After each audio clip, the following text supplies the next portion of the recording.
Hello बच्चों, तो आज हम पढ़ने वाले हैं क्लास 10th में पृष्ठीय क्षेत्रफल और आयतन। और ये किसका पढ़ेंगे? 3D आकृति का।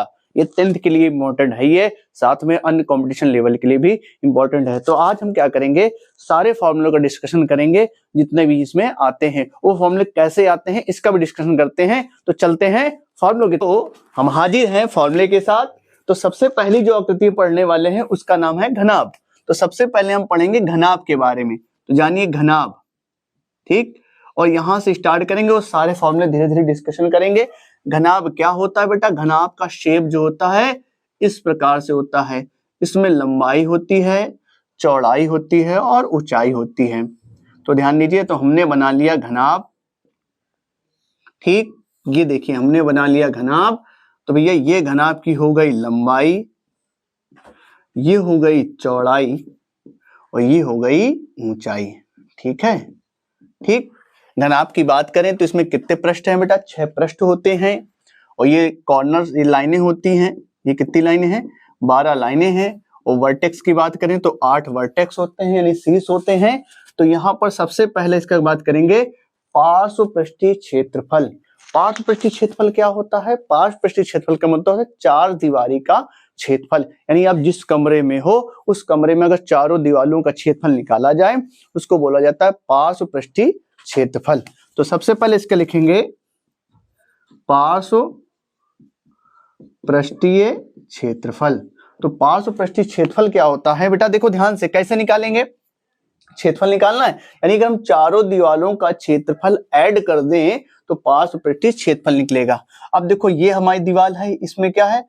लंबाई गुणे ऊंचाई। तो पहली दीवार का हो गया लंबाई गुणे ऊंचाई, ठीक। जो इस दीवार का लंबाई गुणे ऊंचाई होगा, जस्ट उसके जो पीछे होगी ये वाली दीवार, एक सामने वाली दीवार, एक उसके पीछे वाली दीवार, उन दोनों का क्षेत्रफल होगा लंबाई गुणे ऊंचाई। तो ये 2 बार होगा, तो 2 का मल्टीप्लाई कर लिया। प्लस इस साइड वाली दीवार क्या करें? इसमें चौड़ाई और ऊंचाई, तो चौड़ाई गुणे ऊंचाई, ये भी 2 बार होगा, ठीक। यानी कि 2 बार लंबाई गुणे ऊंचाई होगा और 2 बार चौड़ाई गुणे ऊंचाई होगा।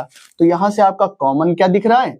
अगर हम ध्यान से देखें तो कॉमन जो दिख रहा है 2h। तो 2h कॉमन लोगे तो आएगा l प्लस b। तो ये आंसर आ गया पार्श्व पृष्ठीय क्षेत्रफल। फॉर्मूला हमने पढ़ लिया कि घनाभ के पार्श्व पृष्ठीय क्षेत्रफल क्या होता है? 2h l plus b। तो इसका बात करते हैं संपूर्ण पृष्ठ, संपूर्ण पृष्ठ, पृष्ठीय क्षेत्र, ठीक। अब संपूर्ण पृष्ठीय क्षेत्रफल मतलब 6 के 6 दीवारों को जोड़ लो। 6 दीवार कैसे? मतलब 4 दीवारी, ऊपर से छत और ये जमीन, इन 6 को जोड़ दो तो आ जाएगा संपूर्ण पृष्ठ। तो ध्यान दीजिए हर चीज डबल बार है। 4 दीवारी का तो ये है, अब छत को ले लो चाहे फर्श का, उसका होता है लंबाई गुणे चौड़ाई। तो इसका जो टोटल आता है तो होता है LB plus BH plus HL, यानी कि LB प्लस BH और HL। LB क्या है? जमीन का क्षेत्रफल, और ये डबल बार क्यों लगाया? क्योंकि छत का भी यही आएगा। BH क्या है? साइड वाली दीवार का क्षेत्रफल। HL क्या है? ये सामने वाली दीवार का क्षेत्रफल, ठीक। और सभी दीवारों का क्षेत्रफल जोड़ दिया गया, संपूर्ण पृष्ठ निकल गया। 4 दीवारी क्षेत्रफल जब था तो 2h l प्लस b था। यहाँ पर 6 लेने, छत और जमीन को भी जोड़ दिया तो ये आ गया, ठीक है। इसका आयतन की बात करें तो आयतन होता है बच्चा, आयतन किसी का भी होता है आधार का क्षेत्रफल, आधार का क्षेत्रफल गुणे ऊंचाई, ठीक है। आयतन क्या होता है? आधार का क्षेत्रफल गुणे ऊंचाई। अगर इसके आधार के क्षेत्रफल की बात करें तो आधार का क्षेत्रफल तो L इंटू बी होता है। आधार का क्षेत्रफल होता है L इंटू बी, और ऊंचाई की बात करें तो H। तो भैया आयतन आ जाता है LBH। तो हमने इसमें 3 फॉर्मूले पढ़े। क्या पढ़ा? पार्श्व पृष्ठीय क्षेत्रफल, इसको बोलेंगे 4 दीवारी का क्षेत्रफल भी अगर पूछे तो भी यही रहेगा 2h l प्लस b। संपूर्ण पृष्ठ की बात करें तो 2LB BH और HL, और आयतन की बात करें तो LBH, ठीक है। अब अगला जो आकृति है इसी का सेम टू सेम है, वो घन होता है, ठीक। घन और घनाभ में एक छोटा सा अंतर है। घनाभ में क्या होता है? लंबाई चौड़ाई और ऊंचाई अलग अलग होती है, लेकिन घन में क्या होती है? सभी चीजें बराबर होती है। लंबाई चौड़ाई ऊंचाई सब कुछ क्या होता है? बराबर होता है, ठीक। तो जैसे कि आपने देखा होगा पासा, पासे की लंबाई चौड़ाई ऊंचाई सब कुछ क्या होती है? बराबर। तो देखो यहां पे क्या होगा ये ए, ये भी ए, ये भी ए। तो यहाँ पर हर एक पृष्ठ का क्षेत्रफल जो होता है वो ए स्क्वायर होता है। चाहे इस वाली दीवार का निकालो तो ए स्क्वायर, चाहे इस वाली दीवार का निकालो तो भी ए स्क्वायर, चाहे सामने वाली, चाहे ऊपर वाली, चाहे नीचे वाली, नहीं हर एक दीवार का क्षेत्रफल होता है ए स्क्वायर लंबाई गुणा चौड़ाई। तो ध्यान दीजिए यहां से पार्श्व पृष्ठीय क्षेत्रफल इसका निकलेगा पार्श्व पृष्ठीय क्षेत्रफल, ठीक है ना। पार्श्व पृष्ठीय क्षेत्रफल थोड़ा ठीक से लिख दें, तो इसका पार्श्व पृष्ठीय क्षेत्रफल जो निकलेगा, पार्श्व पृष्ठीय क्या निकलेगा 4a स्क्वायर, यानी 4 दीवारी का क्षेत्रफल। एक दीवार का क्षेत्रफल है a स्क्वायर, तो 4 दीवारी का होगा 4a स्क्वायर। संपूर्ण पृष्ठ की बात करें, संपूर्ण पृष्ठीय क्षेत्र की बात करी जाए तो यहां पर 6 हो जाएंगे, तो 6a स्क्वायर। आयतन की बात की जाए तो इसका आयतन होगा, देखो लंबाई भी है, चौड़ाई भी है, ऊंचाई भी है, तीनों को मल्टीप्लाई a क्यूब। तो ध्यान रखेंगे कि घन में पार्श्व पृष्ठीय क्षेत्रफल होता है a स्क्वायर, संपूर्ण पृष्ठीय क्षेत्रफल होता है 6a स्क्वायर और आयतन होता है a क्यूब। अच्छा एक चीज और है, यहाँ पर विकर्ण की बात करें, अगर इस कोने से इस कोने को मिला दिया जाए, ठीक है ना, अगर कमरे में छत के ऊपर वाला कोना और ये जमीन वाला नीचे वाला कोना मिला दिया जाए, इसको बोलते हैं विकर्ण। क्या बोलते हैं? विकर्ण बोलते हैं। तो यहाँ पर भी यही विकर्ण निकल आएगा।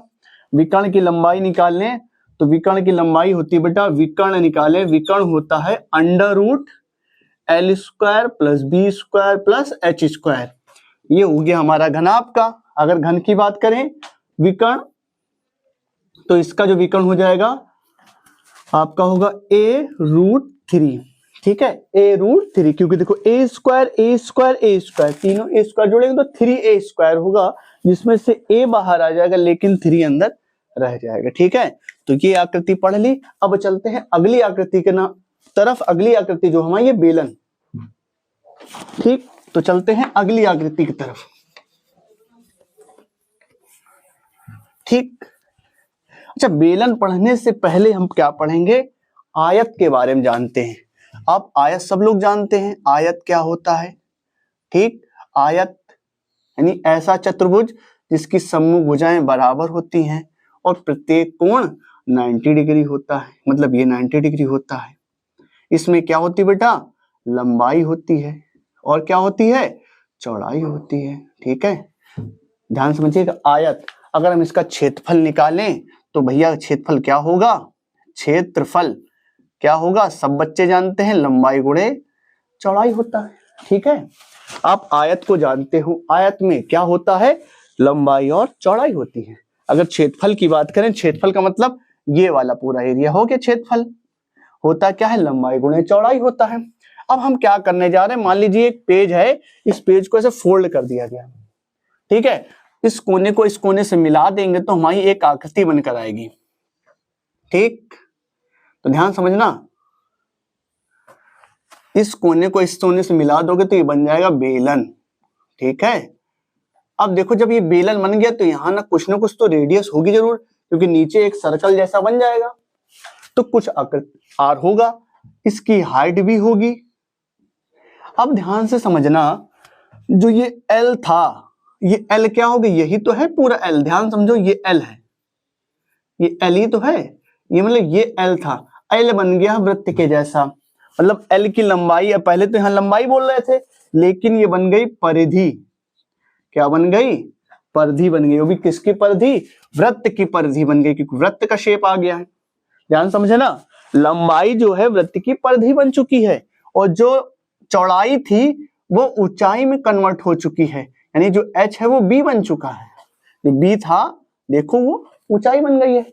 अच्छा यहाँ पर जब ये क्षेत्र था तो इसको क्षेत्रफल कह रहे थे, लेकिन अब यही क्षेत्रफल ये घूम गया, घूम गया कि नहीं घूम गया, घूम गया है, मतलब यहाँ पर ये सिंपल था, प्लेन था, अब ये आकृति घूम गई है। जब ये घूम गई तो इसको बोलेंगे वक्र पृष्ठ, ठीक है, यानी घूमा हुआ पृष्ठ, इसको क्या बोलेंगे बेटा, वक्र पृष्ठ बोलेंगे, ठीक, इसको बोलेंगे वक्र पृष्ठ यानी घूमा हुआ पृष्ठ, कर्व्ड एरिया बोलते हैं, ठीक है ना।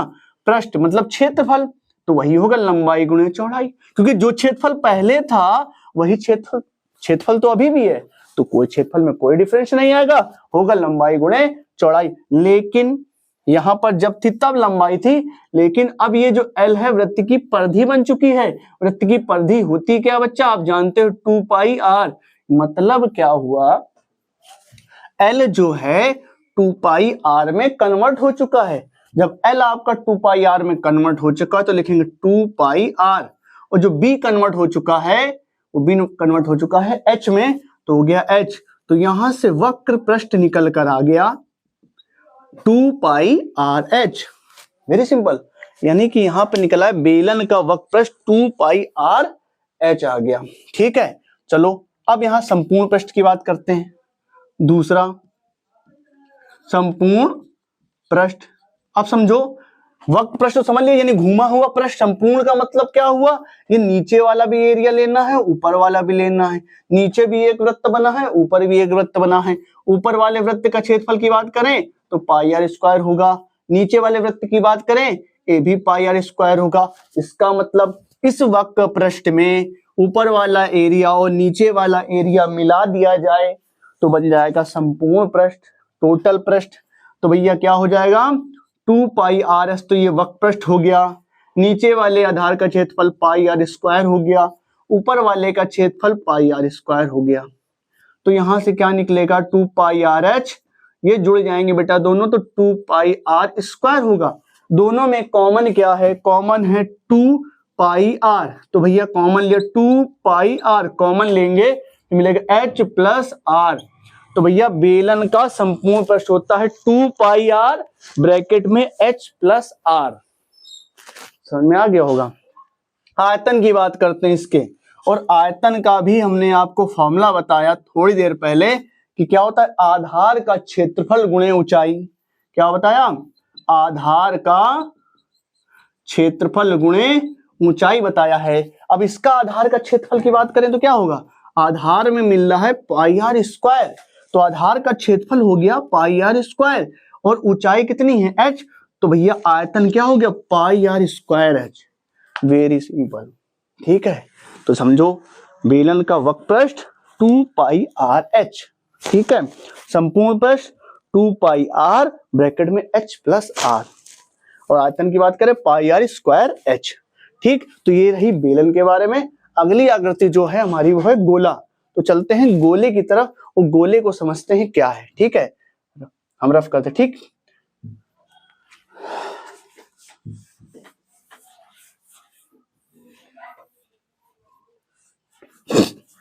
तो अगली आकृति हम लोग पढ़ लेते हैं गोला। ठीक, गोला क्या होता है। ठीक है, चलिए पढ़ते हैं गोले के बारे में। यहां एक आकृति बना लेते हैं। तो ये हमने बना लिया गोला। ठीक, ये बेटा वृत्त नहीं है, गोला है। ठीक, इसको गोले के शेप दे सकते हैं, इसे बॉल बना देते हैं। ठीक, ये बन गया गोला। तो ध्यान समझिए, इसकी हमने रेडियस मान लेते हैं आर। तो बेटा इसमें केवल टोटल सरफेस एरिया नहीं, पूरा पूरा कर्व्ड है, तो कर्व्ड एरिया निकलता है, यानी कि वक्र पृष्ठ या संपूर्ण पृष्ठ भी बोल सकते हो, संपूर्ण पृष्ठ बोल दो या वक्र पृष्ठ बोल दो, वक्र पृष्ठ बोल दो। ठीक है, तो आप संपूर्ण पृष्ठ भी बोल सकते हैं, वक्र पृष्ठ भी बोल सकते हैं। तो इसका जो गोले का संपूर्ण पृष्ठ होता है पाई आर स्क्वायर। ठीक है, और आयतन की बात करें तो इसका आयतन होता है बेटा 4/3 पाई आर क्यूब। ठीक है, अब इसी में क्या करते हैं, इस गोले को कर देते हैं आधा, तो बन जाएगा अर्धगोला। अर्धगोला, ठीक, बन जाएगा अर्धगोला। ठीक, अर्धगोले के बारे में क्या होगा, ये बन गया आधा, इसको आधे से काट दो 20 से। जैसे मान लो ये पूरा गोला है, इसको 20 से काट दिया गया, तो बन जाएगा अर्धगोला। ये हमने काट कर दिया। ठीक, तो क्या होगा, जब आप गोले को किसी को काटोगे तो क्या होगा, इधर पे आपका एक वृत्त जैसा मिल जाएगा, वृत्त, ऊपर भी यहाँ वृत्त मिल जाएगा, एक सरफेस मिल जाएगा आपको, और ये दोनों तो कर्व हैं। तो देखो जब ये पूरा था तो इसका पृष्ठ था 4 पाई आर स्क्वायर, लेकिन ऊपर वाले का हो गया 2 पाई आर स्क्वायर, क्योंकि 20 से कट कर दिया है। नीचे वाले की बात करते 2 पाई आर स्क्वायर। ठीक, और क्या होगा, एक वृत्त यहां पर मिल गया, तो इसका जो एरिया हो जाएगा पाई आर स्क्वायर। ठीक, अब देखो ये कर्व है, ये वृत्त है, तो यहां पर अर्धगोलक का वक्र पृष्ठ की बात करें तो वक्र पृष्ठ की बात करें तो 2 पाई आर स्क्वायर होगा। लेकिन अगर हम बात करें संपूर्ण पृष्ठ की तो ये पृष्ठ और प्लस ये पृष्ठ दोनों पृष्ठ मिल जाएंगे तो मिल जाएगा संपूर्ण पृष्ठ। ठीक, तो संपूर्ण पृष्ठ कितना हो जाएगा 2 पाई आर स्क्वायर ये और पाई आर स्क्वायर ये, तो टोटल हो जाएगा 3 पाई आर स्क्वायर। ठीक है, जब ये गोला था तो इसका संपूर्ण पृष्ठ था 4 पाई आर स्क्वायर, जब हाफ कर दिया तो 2 पाई आर ऊपर चला गया, 2 पाई आर नीचे चला गया, लेकिन एक सतह और तैयार हो गई वृत्त की। तो जब हमने वक्र पृष्ठ लिखा तो वक्र पृष्ठ में केवल 2 पाई आर रहेगा, लेकिन ये एक आकृति और बन गई, ये हो गया पाई आर स्क्वायर। तो यहां से संपूर्ण पृष्ठ निकल कर आया 3 पाई आर स्क्वायर, क्योंकि 2 पाई आर स्क्वायर ये वाला और 1 पाई आर स्क्वायर ये वाला। अब आयतन की बात करें तो आयतन तो आधा हो जाएगा, क्योंकि पहले देखो 4 था, अब 2 हो जाएगा, 2/3 पाई आर क्यूब। ठीक, तो ये था गोला और ये अर्धगोला आकृति। अगली आकृति जो हमारी है वो है शंकु। तो चलते हैं शंकु की तरफ।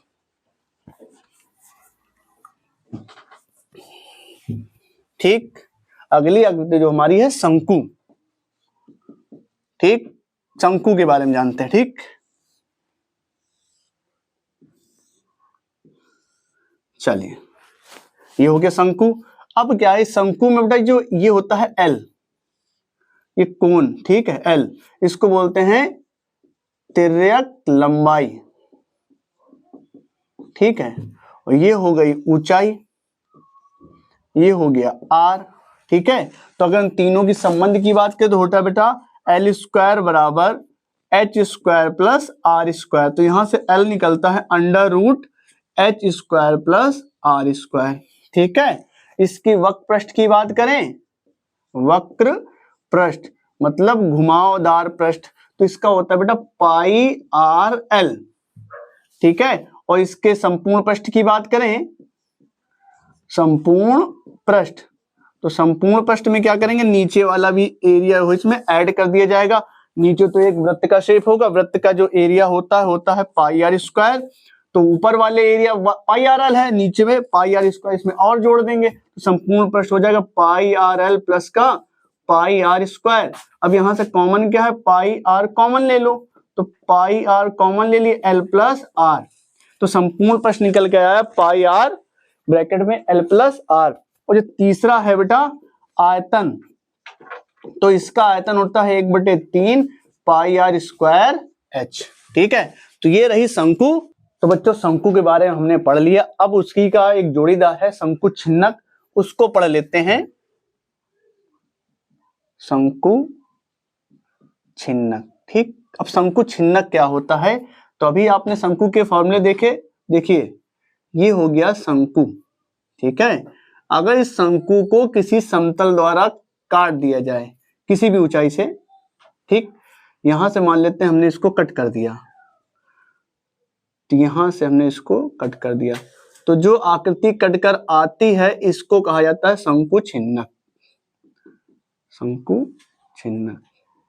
ठीक है, मतलब एक शंकु को किसी समतल द्वारा काटने से जो आकृति बनकर आती है नीचे, ये तो एक शंकु बन गया, छोटा शंकु जो नीचे बना, ये इसको बोलते हैं शंकु छिन्नक। मान लेते हैं इसकी जो तिर्यक ऊंचाई है, तिर्यक लंबाई एल है, ऊंचाई ये है, ऊपर की त्रिज्या r1, नीचे की त्रिज्या r2 मान लेते हैं। ठीक, यहाँ पर r2 क्या है, बड़ा है r1 से। ठीक, जब आप सवाल लगाओगे जरूरी नहीं कि नीचे वाले को ही r2 माना जाए, अगर आपने नीचे वाले को r1 मान लिया है, ऊपर वाले को r2 ले लिया है, तो फॉर्मूले में उसी हिसाब से चेंजमेंट कर देंगे।